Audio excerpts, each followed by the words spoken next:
ಸಿನಿಮಾನ ಗೆಲ್ಬೇಕು ಅಂತ 3 ವರ್ಷ ಗೆಲ್ಬೇಕು. ನಿಮ್ದು ಎಷ್ಟು ಸಿನಿಮಾ ಮಾಡಿದ್ರು? ನಮ್ದು 2 ವರ್ಷ ಆಯ್ತು ಸರ್. 2 ವರ್ಷಕ್ಕೆ ಯಾಕೆ ನಾ ಇದಕ್ಕೆ ಮುಂಚೆ ಇನ್ನೊಂದು ಸಿನಿಮಾ ಮಾಡಿದೆ ಸರ್.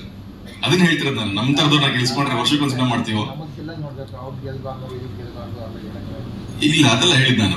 ಅದನ್ನ ಗೆಲ್ಸಿ ನಮ್ಮ ಈ ತರ ಸಿನಿಮಾಗಳನ್ನ ಗೆಲ್ಸಿದಾಗ ಏನಾಗುತ್ತೆ, ಇನ್ನೊಂದಷ್ಟು ಜನ ಡೈರೆಕ್ಟರ್ಗಳು ಹುಟ್ಕೋತಾರೆ, ಪ್ರೊಡ್ಯೂಸರ್ಸ್ ಹುಟ್ಕೋತಾರೆ. ಅವ್ರಿಗೆ ಸಿನಿಮಾ ಮಾಡ್ಬೇಕು ಅನ್ನೋ ಶಕ್ತಿ ಬರುತ್ತೆ, ಚೈತನ್ಯ ಬರುತ್ತೆ. ಓಕೆ, ನಾವು ಗೆಲ್ಬಹುದು, ದೊಡ್ಡ ಸಿನಿಮಾಗಳನ್ನೇ ಮಾಡ್ಬೇಕಾಗಿಲ್ಲ, ಕಂಟೆಂಟ್ ಇಟ್ಕೊಂಡು ಸಿನಿಮಾಗಳು ಮಾಡಿದ್ರು ಗೆಲ್ಬಹುದು ಅನ್ನೋ ಧೈರ್ಯ ಬರುತ್ತೆ ಅಂತ ಹೇಳಿದ್ ನಾನು ಅಲ್ವಾ. ಆಕ್ಚುಲಿ ಎಲ್ಲ ಗೆಲ್ಲಿ ಸರ್, ಅದನ್ನೇ ಹೇಳ್ತಿರೋದು. ಈ ತರ ಸಿನಿಮಾಗಳನ್ನ ಗೆಲ್ಸಿ ಬರೀ ದೊಡ್ಡದಕ್ಕೆ ಕಾಯ್ಕೊಂಡು ಕೂತ್ಕೊಂಡ್ರೆ, ಈ ತರ ಹೊಸಬ್ರು ಈ ತರ ಒಂದು ಬೇರೆ ಥಾಟ್ ಇಟ್ಕೊಂಡು ಸಿನಿಮಾಗಳು ಮಾಡಿದಾಗ ಗೆಲ್ಸಿದಾಗ ಇಂಡಸ್ಟ್ರಿ ದೊಡ್ಡದಾಗಿ ಬೆಳೀತಾ ಇರುತ್ತಲ್ಲ. ಯಾವ್ದೋ ಒಂದಕ್ಕೆ ಕಾಯ್ಕೊಂಡು ಕೂತ್ಕೊಳ್ಳೋದು ಅಥವಾ ಅದು ಮಾತ್ರ ನೋಡ್ತೀವಿ ಇದು ಮಾತ್ರ ನೋಡ್ತೀವಿ ಅನ್ಕೊಳ್ದೆ, ಈ ತರ ಹುಡುಗರು ಕಷ್ಟಪಟ್ಟು ಕೆಲಸ ಮಾಡಿರ್ತಾರೆ. ಚೆನ್ನಾಗಿದೆ ಅಂತ ಅಂದ್ರೆ ಮಾತ್ರ ಅಂಡರ್ಲೈನ್, ಅದು ಚೆನ್ನಾಗಿದೆ ಅಂದ್ರೆ ಅಂತ ನಿಮ್ ಕಿವಿಗೆ ಬಿದ್ರೆ ಮಾತ್ರ ಸಿನಿಮಾನ ಗೆಲ್ಸಿ ಇನ್ನೊಂದಷ್ಟು ಕೆಲಸ ಮಾಡ್ತೀವಿ ಅಂತ.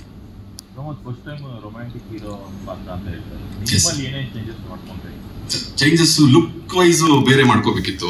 ರಗಡ್ ಆಕ್ಷನ್, ಇದ್ರಲ್ಲಿ ಕೂಡ ಆಕ್ಷನ್ಸ್ ಇದೆ, ಬಟ್ ಸ್ಟಿಲ್ ಆ ರೊಮ್ಯಾಂಟಿಕ್ ಬಾಯ್ ಫ್ಲೇವರ್ ಬೇಕೇ ಬೇಕಿತ್ತು. ಅವನ ನೋಡಿದ ತಕ್ಷಣ ಹೆಣ್ಮಕ್ಳಿಗೆ ಇಷ್ಟ ಆಗೋ ತರನೋ ಅಥವಾ ಈ ತರ ಹುಡುಗ ನಮ್ಗೆ ಸಿಗ್ಲಿ ಅಂತನೋ ಅನ್ಸೋ ತರದ್ದು ಒಂದು ಇಮೇಜ್ ಕ್ರಿಯೇಟ್ ಮಾಡ್ಕೋಬೇಕಿತ್ತು.